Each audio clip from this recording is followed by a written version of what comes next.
Hello everyone. आज हम लोग रिलेटिव प्रोनाउन के बेसिक कंसेप्ट पढ़ने वाले हैं। रिलेटिव प्रोनाउन होता क्या है, रिलेटिव प्रोनाउन कौन कौन होते हैं और इनका यूज कहाँ कहाँ होता है, आज की क्लास में हम लोग जानेंगे। तो आइए सबसे पहले हम जानते हैं कि रिलेटिव प्रोनाउन होता क्या है। तो रिलेटिव प्रोनाउन का डिफिनीशन ये कहता है कि a relative pronoun is a word that joins two sentences.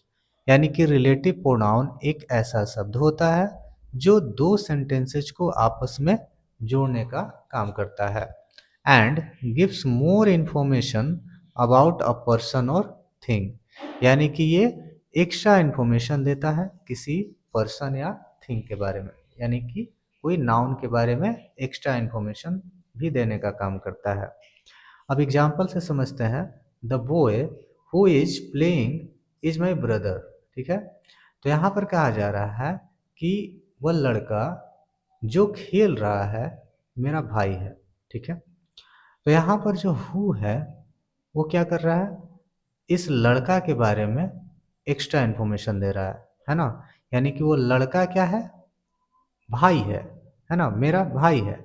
तो कौन बता रहा है, यानी किसकी सहायता से बताया जा रहा है, हु की सहायता से। ठीक है, यानी कि हु जो है उस लड़का के बारे में एक्स्ट्रा इन्फॉर्मेशन दे रहा है और ये दो सेंटेंसेज को जोड़ने का काम भी कर रहा है, इसलिए ये क्या हो जाएगा, रिलेटिव प्रोनाउन। अब ये दो सेंटेंसेज को जोड़ने का काम कैसे कर रहा है, तो आइए समझते हैं। इस सेंटेंस को मैं ऐसे लिख सकता हूँ, the boy is my brother, he is playing. ठीक है, ही इज प्लेइंग, यानी कि यहाँ पर ये एक सेंटेंस है और ये एक सेंटेंस है। यानी कि दोनों सेंटेंस को हु क्या कर रहा है, जोड़ने का काम कर रहा है। आप देख पाएंगे कि इस सेंटेंस का और इस सेंटेंस दोनों को मिलाकर जो अर्थ निकल रहा है इसका भी वही अर्थ निकलेगा, लेकिन चूंकि हु की सहायता से हम इसे जोड़ दिए हैं तो ये सेंटेंस एक हो गया है ना। आप पाएंगे कि यहाँ पर जो हु है वो नाउन, यानी कि इस यहाँ पर नाउन कौन है, बॉय है ना। नाउन कौन है, बॉय। और बॉय के बारे में क्या इंफॉर्मेशन दिया जा रहा है कि वो ब्रदर है ना, यानी कि वो भाई है ना। तो नाउन के बारे में एक्स्ट्रा इंफॉर्मेशन कौन दे रहा है, हु है ना। और हु किसके बदले आया है, तो ही के बदले आ रहा है। और ही क्या है, तो सब्जेक्ट है। तो इसीलिए हु सब्जेक्ट के फॉर्म में यहाँ पर इस सेंटेंस में आया है और नाउन के बारे में एक्स्ट्रा इन्फॉर्मेशन, यानी नाउन के बारे में बता रहा है, इन्फॉर्मेशन दे रहा है और इन दो सेंटेंसेज को आपस में जोड़ भी रहा है। इसलिए क्या हो जाएगा, रिलेटिव प्रोनाउन। अब आप कहेंगे कि आखिर रिलेटिव प्रोनाउन का यूज क्यों होता है, आखिर ये क्यों आता है। हम ही से भी तो काम चला सकते थे, बिल्कुल चला सकते थे, लेकिन रिलेटिव प्रोनाउन आप लगाएंगे तो सेंटेंस थोड़ा अट्रैक्टिव बनेगा, सेंटेंस को बोलने में आपको आसानी होगी, यानी कि कोई डिफिकल्टी नहीं होगी, आप स्मूथली बोल पाएंगे, है ना। ये सब फायदे हैं रिलेटिव प्रोनाउन के कि आप अगर रिलेटिव प्रोनाउन लगाते हैं तो सेंटेंस को और शॉर्ट भी किया जा सकता है, आप उसे स्मूथली बोल पाएंगे और अट्रैक्टिव भी लगेगा, इसलिए रिलेटिव प्रोनाउन का यूज किया जाता है। तो आई होप रिलेटिव प्रोनाउन को समझने में आप लोगों को कोई प्रॉब्लम नहीं होगी। तो अब बढ़ते हैं हम लोग नेक्स्ट स्लाइड की तरफ। ओके, तो चलिए अब आता है रिलेटिव प्रोनाउन, यानी कि लिस्ट ऑफ रिलेटिव प्रोनाउन, यानी कि रिलेटिव प्रोनाउन कौन कौन होते हैं। ठीक है, अभी तक तो हम लोगों ने पढ़ा कि रिलेटिव प्रोनाउन क्या है, अब हम लोग पढ़ेंगे कि रिलेटिव प्रोनाउन कौन कौन होते हैं। तो रिलेटिव प्रोनाउन बेसिकली यहाँ पर कुछ रिलेटिव प्रोनाउन दिए गए हैं, जैसे कि हु है, हुम है, हुज है, विच है और डैट है। ये रिलेटिव प्रोनाउन का काम करते हैं। हु जो होता है ये पर्सन के लिए आता है और एज अ सब्जेक्ट आता है। हुम जो होता है ये भी पर्सन के लिए ही आता है, लेकिन ये ऑब्जेक्ट के तौर पर आता है। हुज जो है ये रिलेटिव प्रोनाउन है, लेकिन ये पोजीशन बताता है ना, पोजीशन, पोजीशन मतलब कि अधिकार बताता है। ठीक है, और विच जो है वो किसी वस्तु या एनिमल के लिए आता है, यानी कि थिंग या एनिमल के लिए आता है। तो ये थिंग और एनिमल के बारे में बताता है। ठीक है, और डैट जो है वो ऑल यानी कि सभी के लिए आता है, चाहे वो थिंग हो, एनिमल हो, कोई भी हो, वो सबके लिए आता है, ठीक है? तो अब हम बारी-बारी से इन सबको पढ़ेंगे, तो चलिए नेक्स्ट स्लाइड। अब आते हैं हम हू, है ना? हू क्या है? तो हू जैसा कि हमने ऊपर बताया भी था कि हू क्या है? हू जो है वो पर्सन के लिए आता है और ये सब्जेक्ट का काम करता है। अगर एग्जाम्पल से समझें तो यहाँ पर लिखा हुआ है कि the girl who is singing is my sister, यानी कि वह लड़की जो गा रही है मेरी बहन है, ठीक है? तो यहाँ पर आप देख पा रहे होंगे कि हु जो है वो किसके लिए आ रहा है? इस लड़की के लिए आ रहा है ना? यानी कि ये लड़की के बारे में ही एक्स्ट्रा इन्फॉर्मेशन दे रहा है कि वो गा रही है ना? और मेरी बहन है। तो ये हु जो है किसी नाउन यानी कोई पर्सन के बारे में, नाउन यानी कि कोई नाउन में भी कौन? पर्सन के बारे में, पर्सन के लिए आता है हु, ठीक है? जैसा कि हम लोग ऊपर शुरू में पढ़े थे, जैसे सेंटेंस को तोड़कर, तो इसको भी आप तोड़ सकते हैं, उससे और क्लैरिटी आएगी। तो जब मैं लिखूंगा कि the girl is my sister, is my sister, है ना? सी इज सिंगिंग, ठीक है? सी इज सिंगिंग। आप यहाँ पर देख रहे हैं कि यहाँ पर गर्ल जो है क्या है? वो नाउन है और पर्सन भी है, ठीक है? पर्सन भी है। और यहाँ पर सी जो है वो क्या है? प्रोनाउन है ना? जो कि किसके लिए आ रहा है? तो ये गर्ल के लिए आ रहा है। किसके लिए आ रहा है? तो ये गर्ल के लिए आ रहा है सी, है ना? क्योंकि ये फीमेल है तो फीमेल के लिए तो सी आएगा। अब इस सेंटेंस को क्या किया गया है कि एक एक सेंटेंस बना करके यानी कि इंक्लूड करके लिख दिया गया है, किसकी सहायता से? हु की सहायता से, ठीक है? और जब चूंकि ये हु की सहायता से सेंटेंस को जोड़ा गया है यानी कि जोड़ दिया गया है दोनों सेंटेंस को, और ये नाउन के बारे में भी एक्स्ट्रा इन्फॉर्मेशन दे रहा है ना? तो इसीलिए क्या हो जाएगा, यानी कि नाउन के बारे में क्या कर रहा है? नाउन के बारे में एक्स्ट्रा इन्फॉर्मेशन दे रहा है, ठीक है? एक्स्ट्रा इन्फॉर्मेशन दे रहा है ना? दे रहा है, तो इसीलिए क्या हो जाएगा? रिलेटिव प्रोनाउन हो जाएगा। और चूंकि ये पर्सन के बारे में, नाउन में भी किसके? तो पर्सन के बारे में एक्स्ट्रा इन्फॉर्मेशन दे रहा है और सब्जेक्ट के तौर पर काम कर रहा है, क्योंकि सी यहाँ पर आप देख पा रहे हैं कि ये क्या है? सब्जेक्ट है ना? ये क्या है? वर्ब यहाँ पर है और वर्ब अपने पहले अपना सब्जेक्ट लेता है। तो सब्जेक्ट यानी कि वर्ब के पास अपना एक सब्जेक्ट होता है, फिक्स है।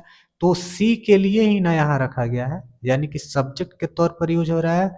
इसीलिए यहाँ पर आप देख पा रहे होंगे कि जो भी इंफॉर्मेशन जो मैंने ऊपर में बताया वो सब कुछ फील हो रहा है, यानी कि हु जो है वो एज ए सब्जेक्ट आ रहा है, हु नाउन के बारे में एक्स्ट्रा इन्फॉर्मेशन दे रहा है, और हु जो है वो दो सेंटेंसेज को आपस में जोड़ने का काम भी कर रहा है, ठीक है? तो आई होप कि हु क्लियर हो गया होगा। अब आते हैं हम लोग नेक्स्ट स्लाइड पर। अब आता है होम। होम क्या है? तो होम जैसा कि हम लोग ऊपर पढ़े थे, यानी होम जो होता है ये पर्सन के लिए तो आता है, लेकिन ये ऑब्जेक्ट के फॉर्म में आता है, ठीक है? ये पर्सन के लिए तो आएगा लेकिन ऑब्जेक्टिव केस में आएगा।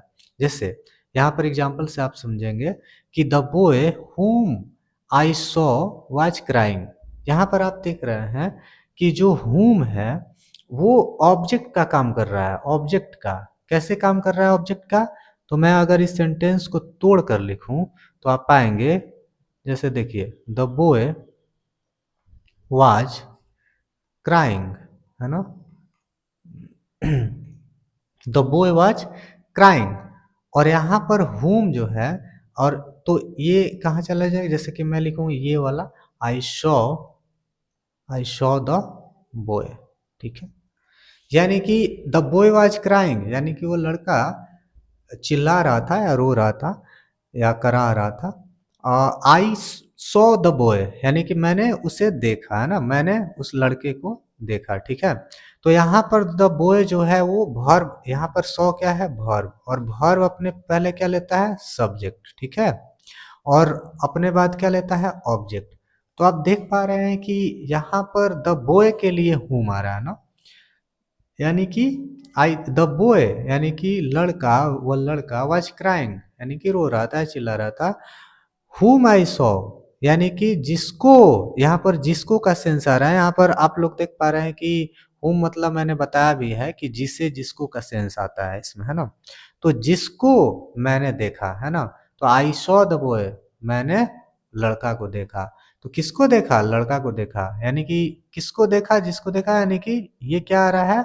ऑब्जेक्ट, यानी इस जिससे जिसको का सेंस आ रहा है ना, तो इसीलिए ऑब्जेक्ट का काम कर रहा है। ठीक है, आई होप ये समझ पा रहे होंगे आप लोग। अब हम लोग नेक्स्ट स्लाइड देखेंगे। ठीक है, चलिए। अब आता है हुज। हुज क्या है?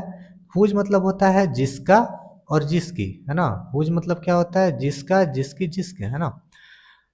अब ये कहाँ पर यूज होता है? तो ये पोजीशन के लिए यूज होता है। ठीक है, यानी कि हुज जो होता है ये पोजीशन यानी अधिकार बताने के लिए जब बात की जाती है, तब हम हुज का इस्तेमाल करते हैं। जैसे आप लोग देख पा रहे हैं कि द गर्ल हुज बैग, यानी कि वो लड़की जिसकी जिसका बैग इज रेड, रेड है, इज माई फ्रेंड, वो मेरी दोस्त है। तो यहाँ पर क्या आ रहा है भाई? तो यहाँ पर जिसका आ रहा है ना, जिसका बैग, तो इसलिए क्या दिखा रहा है? पोजीशन दिखा रहा है ना। ये क्या दिखा रहा है? पोजीशन दिखा रहा है। इसलिए हुज क्या हो जाएगा? पोजीशन दिखाने वाला वर्ड हो जाएगा। और ये चूंकि ये दो सेंटेंस को, इसको भी आप तोड़ेंगे तो आप पाएंगे कि इसमें दो सेंटेंसेस है और दोनों को जोड़ने का भी काम कर रहा है। इसलिए ये क्या हो जाएगा? रिलेटिव प्रोनाउन हो जाएगा। ठीक है, इसमें कोई प्रॉब्लम नहीं है। तो चलिए नेक्स्ट देखते हैं। अब आता है विच। विच क्या है?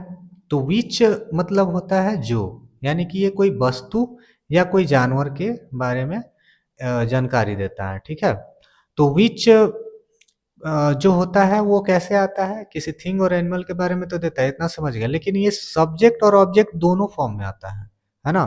तो चलिए एग्जांपल से समझते हैं। द बुक यानी कि जो किताब है, विच आई बाउट इज इंटरेस्टिंग, यानी कि जो किताब, यानी कि वह किताब, आई बाउट यानी कि विच आई बाउट, जिसको, है ना, आई बाउट मैंने खरीदा, इज इंटरेस्टिंग वो मैं खरीदा, वह रोचक है ना। तो आप देख पा रहे हैं कि जो, देखो, एक तो ऐसे भी आप समझ सकते हैं कि जब सब्जेक्ट में, एक ट्रिक कह लें या एक समझने का तरीका, कि जब सब्जेक्ट जब सेंटेंस में दो सब्जेक्ट आ जाए, जैसे कि यहाँ पर आई एक सब्जेक्ट है और यहाँ पर बुक एक सब्जेक्ट है, तो दो वर्ब भी आएगा, है ना। क्योंकि दो सब्जेक्ट होगा तो ऑब्वियसली उसको दो वर्ब भी चाहिए, सब्जेक्ट बिना वर्ब के तो आएगा नहीं। तो इसमें वर्ब आप देखेंगे कि एक ये है और एक ये है। तो एक वर्ब तो एक सब्जेक्ट के लिए चला जाएगा, दूसरा वर्ब दूसरे सब्जेक्ट के लिए चला जाएगा। लेकिन अब बचा विच। ठीक ठीक है, अगर ये सब्जेक्ट के तौर पर काम करता तो ये तो अपना वर्ब भी लेता, है ना, प्लस वर्ब भी लेता। लेकिन यहाँ पर तो वर्ब है नहीं इसका, है ना, नहीं है। तो जब वर्ब नहीं है तो ये क्या हो जाएगा? ये ऑब्जेक्ट हो जाएगा। ठीक है, ये क्या हो जाएगा? ऑब्जेक्ट। तो यहाँ पर विच जो है वो ऑब्जेक्ट का काम कर रहा है। तो आप कैसे समझेंगे? यानी कि द बुक जो कि नाउन है, लेकिन क्या है यहाँ पर? द बुक जो है वो क्या है? नाउन तो है, नाउन के बारे में जानकारी तो दे रहा है, लेकिन ये बुक क्या है? ये कोई वस्तु है ना। और वस्तु के लिए इसलिए हम यहाँ पर विच लाए हैं। और विच यहाँ पर अब जानेंगे कि सब्जेक्ट है कि ऑब्जेक्ट है। तो ये क्या कर रहा है? क्योंकि यहाँ पर तो सब्जेक्ट दो ऑलरेडी है और दोनों का अपना अपना वर्ब भी है, तो विच क्या हो जाएगा? ऑब्जेक्ट। तो आप ऐसे भी समझ सकते हैं। और बाकी जो मैंने ऊपर समझाया है तोड़कर सेंटेंस को, वैसे भी आप समझ सकते हैं कि ये क्या फंक्शन कर रहा है। अब अगला सेंटेंस देख रहे हैं कि यहाँ पर आप इसी जो मैंने अभी बताया कि अगर एक सब्जेक्ट रहेगा तो एक वर्ब लेगा अपना, तो यहाँ पर भी उसी को अप्लाई करते हैं। तो यहाँ पर द बुक जो है वो एक सब्जेक्ट का काम कर रहा है। और अब कोई सब्जेक्ट यहाँ पर नहीं है ना, अब कोई सब्जेक्ट नहीं है, लेकिन वर्ब कितने हैं? वर्ब कितने हैं? दो वर्ब हैं। ठीक है, तो दो वर्ब हैं और एक सब्जेक्ट है। तो इसीलिए यहाँ पर विच जो हो जाएगा वो क्या हो जाएगा? सब्जेक्ट का काम करेगा। ठीक है, यहाँ पर आप देख रहे हैं कि एक सब्जेक्ट के लिए एक वर्ब और दूसरा सब्जेक्ट के लिए ये एक वर्ब, ठीक है। तो आप वर्ब देखकर भी डिसाइड कर सकते हैं कि वो किस फॉर्म में आ रहा है ना, वो सब्जेक्ट के फॉर्म में आ रहा है या ऑब्जेक्ट के फॉर्म में आ रहा है, ठीक है। और बाकी जो नियम है कि विच किसके लिए आता है, हु किसके लिए आता है, व्हाट ये होम किसके लिए आता है, ये सब आप समझते चल ही रहे हैं। तो आई होप इसमें भी आपको कोई प्रॉब्लम नहीं होगी। तो चलिए अब नेक्स्ट स्लाइड पर चलते हैं। अब अगला है डैट, है ना, डैट। तो डैट क्या है भाई? तो डैट का मतलब होता है जो, और ये सबके लिए आता है, चाहे वो एनिमल हो, थिंग हो, मैटर नहीं करता, वो सबके लिए आ जाता है। कोई पर्सन, प्लेस, थिंग हो, कुछ किसी के लिए भी आ जाएगा, है ना। तो यहाँ पर अब डैट भी कैसे आता है? तो ये भी सब्जेक्ट और ऑब्जेक्ट दोनों फॉर्म में आ जाता है, ठीक है। तो आइए इसे एग्जाम्पल से समझते हैं। तो पहला एग्जाम्पल कह रहा है कि the book that is on the table is mine. अब आप यहाँ पर भी समझ सकते हैं कि यहाँ एक वर्ब है, यहाँ एक वर्ब है, ठीक है। अब ये दो वर्ब हैं तो दो सब्जेक्ट भी चाहिए, क्योंकि सब्जेक्ट तो, वर्ब तो बिना सब्जेक्ट के आएगा नहीं, ठीक है। तो अब दो सब्जेक्ट हैं तो दो वर्ब, तो यहाँ पर एक ही सब्जेक्ट है ना। और यहाँ पर दो वर्ब है तो एक शब्द, आप ऑब्वियसली आप जान सकते हैं, इससे आप पकड़ सकते हैं कि डैट जो होगा वो सब्जेक्ट का काम करेगा, ठीक है। क्योंकि सब्जेक्ट तो यहाँ एक ही है और वर्ब क्या है, दो है, इसीलिए डैट जो है वो सब्जेक्ट का काम करेगा।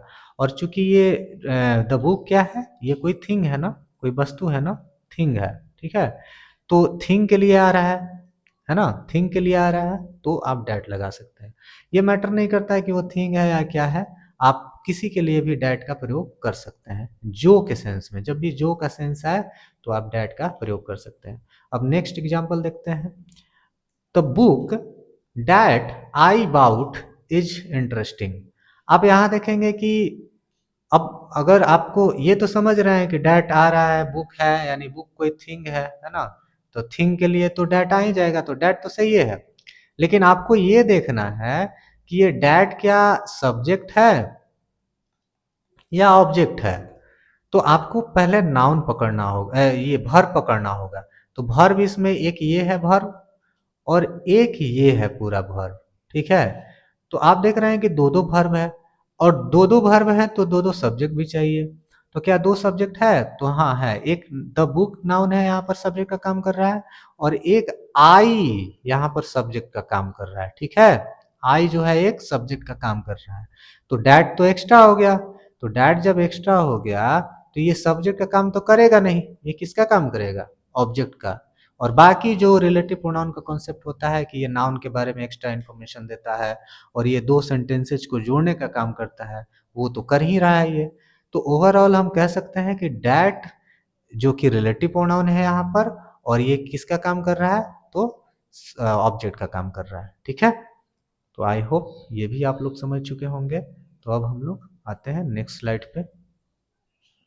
अब कुछ प्रैक्टिस क्वेश्चन है, प्रैक्टिस करने के लिए क्वेश्चंस दिए गए हैं। आप इसमें बता सकते हैं कि इसमें किसमें क्या भराएगा। ये आप लोगों को घर से बना के लाना है, ये मैं कल समझा दूंगा। तब तक के लिए बाय, टेक केयर, और मिलते हैं कल की क्लास में। Okay, thank you.